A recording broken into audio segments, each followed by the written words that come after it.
head ponies. Look, it's an actual good pair of headphones. AKG K612 Pros. If you're getting into doing editing, some reference listening, home studio basically, man, these are fantastic. Yes, AKG is basically dead and all the money goes to Samsung now, but you can still get these. They're not exactly, beautiful. Like, they're not ugly either. Like, they're very professional looking. They're meant to blend in with your home studio and look like a piece of equipment. At least I don't look like these. We may will come out with new headphones. What color should it be? Brown. Oh, like there's a lot of colors, hey? You got watermelon, you got strawberry, brown. Like, what about the brown? And the head brown. And you better believe I want that brown cable. But it's all right, mate. I'll make it up to you. I'll put in an extra color just to divide up the brown a little bit. Look, I put some gold stickers on here. I mean, like they say, they don't build them like they used to. Look at this sticker placement. So I'm just going, so that patent number there, I looked it up. You can do that, by the way. You can see all the info for it. 1960, and it was for this headband design. Last time I went, oh mate, look, we've done it. We've made this headband that is like uncomfortably wide for even my fat head. And like if you take one of them away, it looks like the lamp from the Pixar intros, also known as a lamp. Of course, it's still around. They make great stuff. These are 60 years old. And yes, they are genuinely the words awful and terrible combined.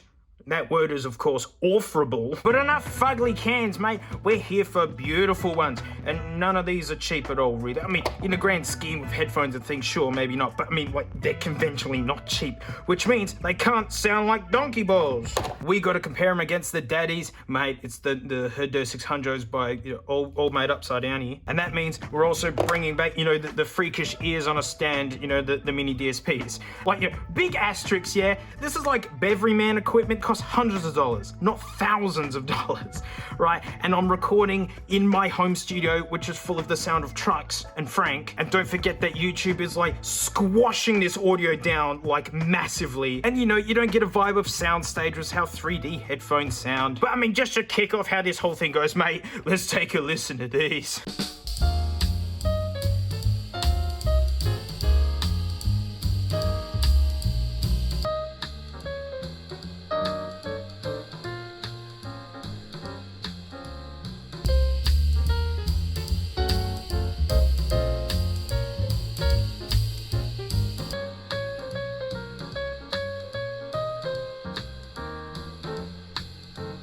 So like, first up, this one's high up there, mate. Right, sound-wise, she's blazing. Smoking set of headphones here, mate. Yep. They're made of weed. This isn't legal here yet. Am I allowed to have these? Grado Hemps. This is like the stems, like all crushed up into this like big solid block, and then they lathe it out. I love the grain that it's like made. It looks amazing, and they're just really lightweight. These are being sold for 420 US bucks. Yep, if you check out their page, it's just full of puns. It's like so many puns. Now they jump straight to how they sound. Amazingly, they're really balanced. And you're like, huh? Amazingly? Like what? They're like 700 Aussie dollar do headphones. Of course they would be. But these are Grados, and they're one of the big players with a company that has house sound. And to help explain Grado's house sound, I'm gonna put these down. You can pick these up in the States for like $100. And you can see they keep the same design going on. They're all like this. These slide so you can get them like level with where you want them on your ears. I've seen Short Circuit's video on those Grados, said that he didn't like the clamping force. Silly, mate, you gotta bend them to the shape of your head. And I'm not lying. You bend them until they fit your head just right. Get the weight of your head just there, and these just dangle on your ears. They don't press against, they just sit there. Man, that's when I fell in love with my Grados, and I got them to fit my head. If you were able to draw sound, like the sound of the headphones, like HD 600s here, like I'll get the graph up. Thank you, Arting's great site. There you go. This is what the sound is, and written underneath is just to help explain what it is. Sub bass down here, regular bass here, the mids, literally most instruments and vocals live here, and up here is tit and pat noises and cymbals and all that sort of thing. You can see for the most part, it's super flat. From reference headphones, that's what you want. You just want a representation of music. It's got this roll off here in like the lower end bass. That's why bass heads don't tend to like these style of headphones. Here's the graph for the SR60s. Yep. there's a lot of top end there. That's what Grados do. They're not about bass. They're about the top end. You know, big heavy bass headphones, if you wanted to sell them, you call them strong. If you didn't like them, you'd call them muddy. People who don't like these style of headphones call them light and weak. Mate, these are sparkly. And that's why I was so shocked when these, they have bass. Sub bass, all of it. They're super well rounded.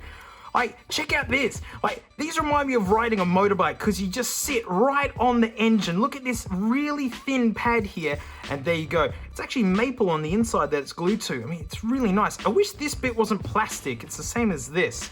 But, you know, that's how they save a little bit of money, and, you know, they don't make these in China. They make them in New York. I actually had to wait ages for these. I ordered these as soon as I could. But you know, it was during COVID, New York was hit real hard. And the interesting thing is, one of these is a slightly different shape to the other. This one's got like a slight lip on the inside, whereas this one doesn't. I don't mind. That really shows that these genuinely are handmade. There's not crazy amounts of like instrument separation, and like in terms of soundstage, like that 3D element, this is real close up, like vocals. Like, it's pretty nuts how headphones have the power to change where parts of the band are sitting. Vocals are right up close.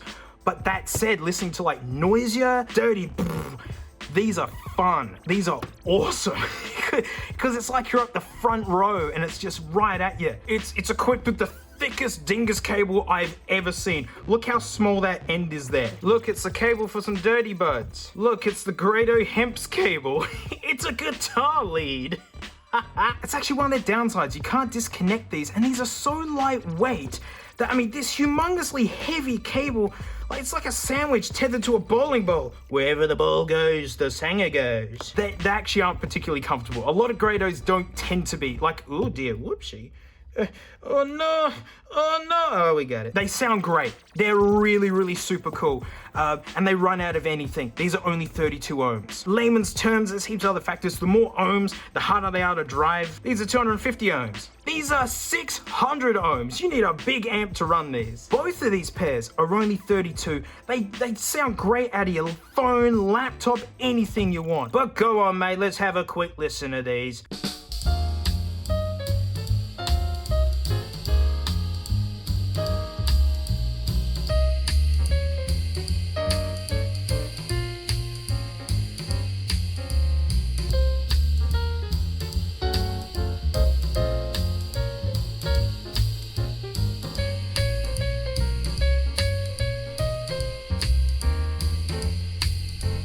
So the next beauty's up for display from Romania, the Meze Classics 99s. This is metal, it's like spring steel. It's awesome. You know, that's metal. There's no plastic here, baby. Like, this is pleather, but it's soft. Oh, look at that. Self-adjusting headband. I mean, it's like a set of AKGs. You just drag them over your head. And there's no dedicated left or right. It's whatever side you want to plug the cable into. Cause look, removable cables. Yes. Gold highlighting around it, genius. And yep, that's just a big old slab of walnut right there. These just look so pretty and dainty, don't they? Like, it's a, oh, they're gonna sound really soft to be lovely for classical music. Nah. These are punchy. Wow.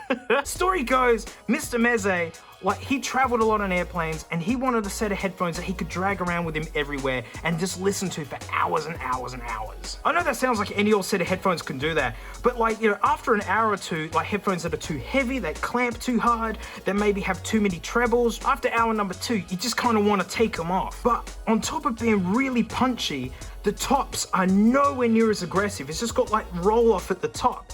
Now, sure, that doesn't make them as detailed as like critical listening, but they just sound nice and warm. I mean, they got plenty of detail. Meze is a really, really small company, and like, you know, you're not sure what you're gonna get. You think like, are they just beautiful? And then that's kind of the point. I tried these with all my mates here. I give them a tour of all the headphones, and just about everyone really liked how these sounded. Because even though the hors d'oeuvres here are like critically better headphones, you know, in terms of detail, instrument separation, all that, they are open back, so they bleed noise, meaning people can hear your music. They let noise in. You need lots of power to run these. and they don't have that big stinky bass. These are stupidly comfortable. They are just beautifully light. I love there's no adjustment. You just drag them over your greasy head and they just got big, awesome, warm sound. Like, you know, Bruno Mars and such just sounds really great out of these. I'm sure you're curious about price. They're about 300 freedom bucks, which is about $500 dues. For that, you do get extra stuff. You get this legit, beautiful hard case. Look at that logo. Man, it's like, reminds me of like Maserati or something. It's a hard case. I mean, the idea being is that you can stuff this into your luggage and your headphones will be fine, because again, he wanted headphones for traveling. Insert, you got this bit that lives in the middle, because you know, they live like that. So on top of having this nice short cable for, you know, listen out of your portable device, because these are only 32 ohms as well. Like, anything can run these. Check this out. A big, long studio level one. You know, if you got a home DAC or a big amplifier, this is so you can plug them in and then go and sit at the couch, you know. Awesome, they included that. A big dingus adapter and a really nice airplane one. Because, you know, Qantas, whatever, they'll give you one of these and it's like the most hateful pile of junk ever. So you can tell the man flies a lot of airplanes if he's like, mate, it's gotta come with one of these. Even though Meze is like a really small company, like, you know, basically just getting started, they've even got an accessory for this, and it's one that I'm like, oh, a balance cable. Look, the tiny little dingus guy. There you go, there's 3.5 and there's 2.5 balance. Basically, it sends, you know, the signal down to both cables instead of just the one, and you know, there's phasing involved. It cuts out noise, and honestly, they sound even better. Like, so if you got one of these little Theo BTR5s, look, you can actually use this with the balance. And like, amazingly, I know 50 bucks, you know, it's a bit of money, but in audiophile land, 50 bucks for a balance cable, which is nice. It's a genuine Meze. I love this cloudy gray look cable. It's really nice feeling, but that's not actually the thing that really swayed me about these. Companies reach out to me all the time about products they want me to check out, and you know, I only check it out if there's like a good video in it. They say that they're completely disassemblable and fully serviceable. Like, you can just rip into them and completely tear them apart. You betcha I'm gonna test that. Actually, because, look at this, see that? There's a tear or like a nibble or something in the headband. I did reach out to Meze and they were like, oh geez, I'm so sorry about that. And I transparently told them that I wanted to tear these apart. And mate, they are confident that this is doable because they sent me one to put on. So you're on, Meze, right mate? Oh, actually, uh-oh. Oh no, I shouldn't have taken that one out first. Uh-oh. I've got this like veterinarian style puller outers. I got one side free, but I lost the other side, even with the This is how you can tell I'm not a technician, guys. And with much struggling, we're back to where we began. Look at this, it's a genuine King Chrome T6 Torx bit. Look at that spruey bit there. Look, even the best companies suck now. God. I didn't read any guides, by the way. I'm literally just hacking into these $500 headphones.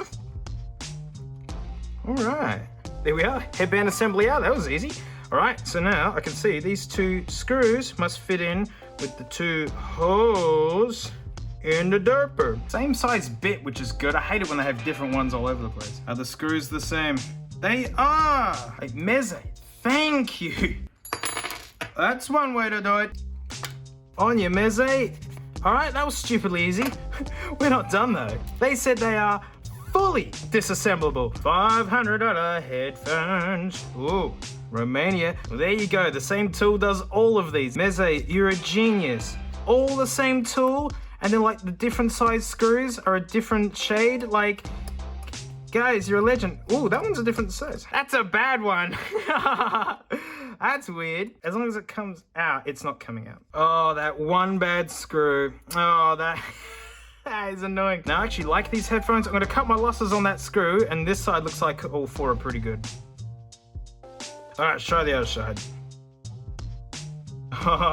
Yeah, let's not break that. There you go. You take those last screws out, and look at that. It's a big hardwood cup. That is cool. There, yep. I mean, I'm just gonna stop here. I know I could keep going, but I'm just gonna mess it up. You know, I'm 1 point off for that dud screw there.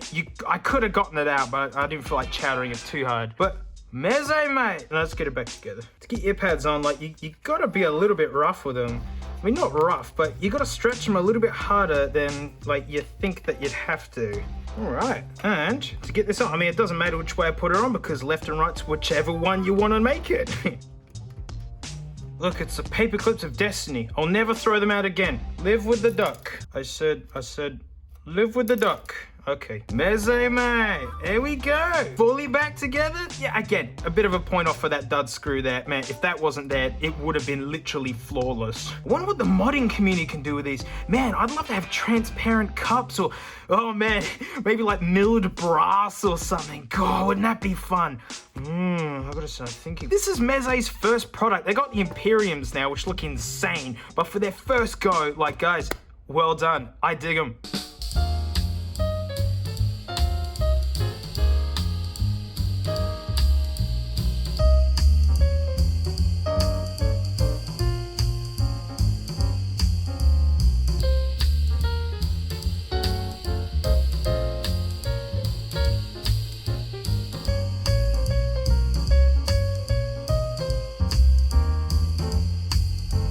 So these final ones are by far the most expensive and are probably the first set of headphones I got hold of. I'm like, okay, these could intimidate someone who's not into like hi-fi listening. They just have this substantialness to them. The Audeze LCD-2s. Whoa, I mean, it's just substantial. Look at these ear cups, how like, because our ears face forwards, right? They don't stick out sideways, they face forwards. They're angled for that. Yes, these cables face forwards, they stick outwards, but these aren't any old headphones. If you read here, planar magnetics. Like normal speakers, you know, like you got a magnet on the back, yeah, and it's got like the cone business, right, and the middle bit, and then like, you know, it wobbles and shoots the noises. A traditional speaker, I had a second go, it didn't work. It makes the bass strokes on the big ones, and it actually does all the high pitch notes in between the big ones. It's nuts how one speaker can do all of that. Look, here's some crappy trash headphones. Got him. That's a quality. I mean, there you go. That clear section is actually the diaphragm that makes the noise. You see the coil windings. There's a magnet on the back. Actually, can't test it. In one of these, it's a flat membrane with conductive traces on it and like junk either side, and basically it just excites it like I barely understand it. You can tell because I can't explain it. I mean, I tried looking closer, but that didn't make it any easier. I mean, I could read the words better. Like basically, its big selling point is that material is so lightweight, doesn't have a magnet hanging off the end of it, all the stuff that makes it work. It's the response time, so like how quick it is. They call it tight. You're so big, heavy bass on like a regular speaker has to go woo, woo, woo, woo, and settle again before going off. Whereas this just goes and it just stops immediately. It's like a race car engine that just goes and straight back down to nothing. It makes music sound really rhythmic and quick. And because those membranes are so lightweight, the bass extension going down to the really low stuff, it just kind of keeps going. I mean, modern dynamics can get super lower than these nowadays, but yeah, they can't touch these for response. And holy heck, like the imaging, the soundstage, how 3D it sounds. Let me put it this way, when I'm sitting down and really listening to music, it's with these. But check out how long this dingus cable is. I mean, it just keeps going and it ends in like this. After you look, it's a Grado dongle to get the big dingus to the regular dingus. Of course you can swap these. Oh my dollary do. Of course you can swap these cables out, you know, they're fully replaceable, but it's showing its actual intention, which is you're gonna be plugging this into some serious hi-fi and going and sitting down on a couch or something, because these need an obscene amount of power. I think they're like 70 odd ohms, which isn't heaps, but these need more power than the HD600s. It's nuts. You just got to keep turning it up. Everyone who tries these is just agape at just the detail and just, they're beautiful. They are so heavy. LCD2s, like this is an older model one. They've got new ones now, which are way lighter. But yeah, like you can get pretty sick of wearing these after a while. Back in the day, 1,000 freedom bucks or 1,500 dollary dues. But I mean, this is a beauty contest, and this wood, it's bamboo. Like, check out the grain, or how porous it is. It's beautiful. Oh, I love these big ear pads. They're a lot like the Grados, how they got this like adjustability here. But yeah, these are basically the poster child for audiophile levels of headphones, where you just need big stinky power. They're really heavy and they bleed noise like nothing else. but when you get that room just right, I effing love these.